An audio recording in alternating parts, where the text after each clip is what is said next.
Ituturo ko sa inyo yung tamang pagbe-bleed, no. So ito, yan. So ang diskarte ko dito guys, kung paano ko magbe-bleed o nagbe-bleed ng caliper ay ganito. Yan. Ito pong diskarte ko dyan guys. Kailangan nyo lang, open nyo lang to ng konti. Tapos mapapansin nyo nakabukas yan. Nakabukas na yan sa konti. So lahat ng brake fluid dito na pupunta. So lahat ng hangin dito na yung pupunta. So tignan nyo guys, lalagyan ko ng brake fluid to. Tignan nyo. Yan, so lalagyan natin ng brake fluid guys ha. Oops, umapaw. So unang gagawin natin dyan, pansin nyo na to guys ha. Pipindutin ko yung preno. Ito. So dito na yung pupunta guys. Lahat ng hangin yan dito yung pupunta.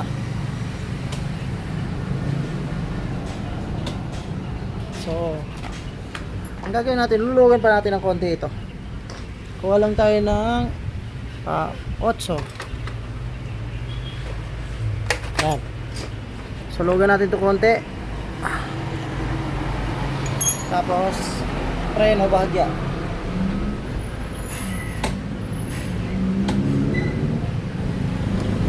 So lahat ng hangin dito na pupunta.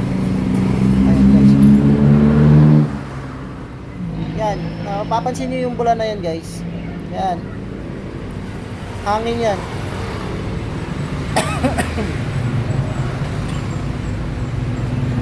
Yan. Lahat ng bula na yan, hangin yan.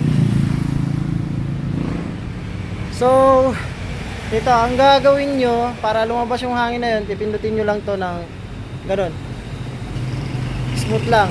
Tapos lalabas na dito yung hangin.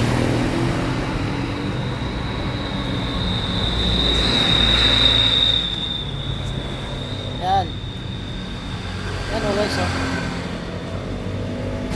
Grabe yung hangin, oh. So ganun lang. So ganun lang, no. Paulit-ulit lang natin gagawin yun hanggang sa wala nang lumabas na hangin dyan. Yan.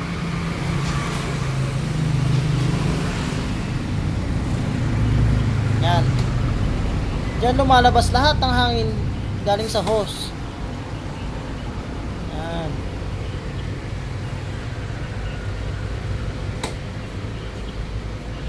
Yan.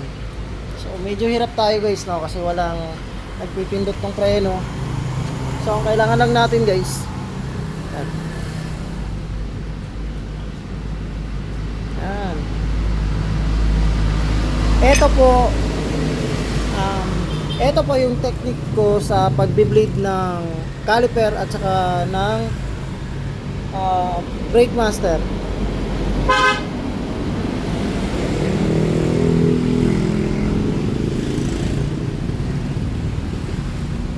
Mapapansin nyo guys, so lumalabas yung ano, hangin, oh. Ayun, oh. So ganun lang guys. Yan. Ganun lang po. Hanggang sa mawala na yung hangin na yan. Tapos mauubos naman to. Yan. Diba kanina punong-puno yan. So ang gagawin natin, dadagdagan ulit natin. Talagyan natin. Papunuin natin yan. So ayan, oh. Punong-puno na siya, no? Punong-puno na siya. Ayan, oh.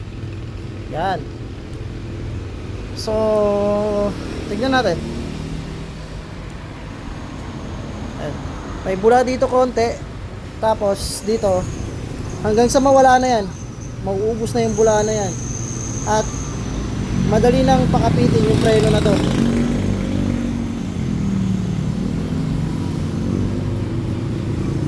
Ayan. Sobrang dami pa ng bula, oh.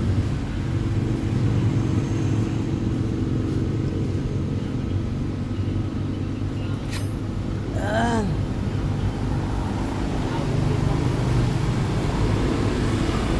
Ayan. Ang dami. So ganun lang. Paulit-ulit lang natin gagawin yan. Hanggang sa mauubos yan.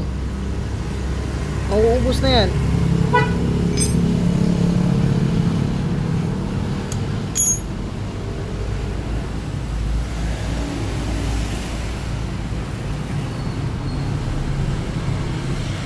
sabihin yan, sobrang dami pang bula o hangin ng brake master natin o nung hose mismo, brake hose.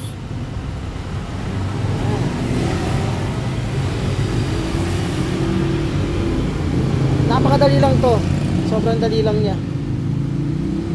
Sa mga gustong pag-aralan paano mag-bleed ng kanilang mga motor, brake master, yan, ganito lang.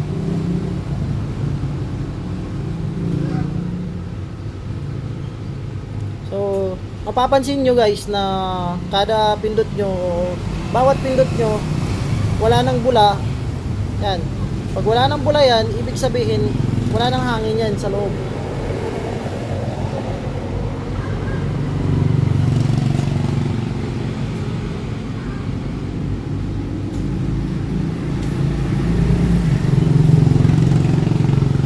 So tingnan natin kung marami pa dito.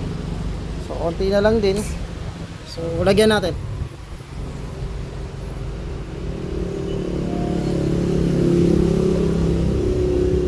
So hindi naman po natatapon yung brake fluid na ginagamit natin, no? Kasi dito siya napupunta. Yan. Nagiging yun yung pinakamaduming brake fluid na tinutulak ng malinis na brake fluid. Ayun, no? Ang daming hangin, no? Grabe. Nagsisiangatan na siya. Yan.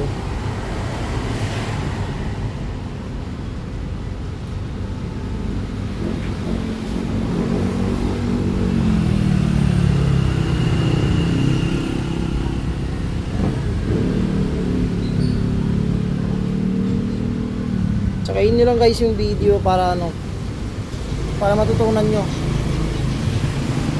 kung paano mag-bleed. At pag nauubusan natin yung hangin na yan guys, pag nauubusan natin yung hangin din sa caliper na yan, ibig sabihin kakapit na yung preno natin.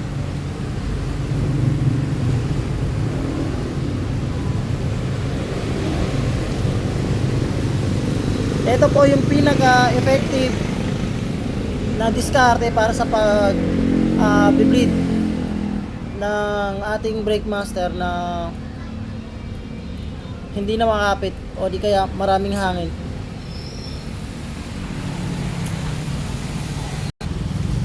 So guys, natapos na natin dun, no? So mapapansin nyo guys, kumakapit na siya, oh. So ganun lang, paulit-ulit nyo lang gagawin yan hanggat di maubos yung hangin dito, yung bula na umaakyat. Huwag nyo pong tigilan.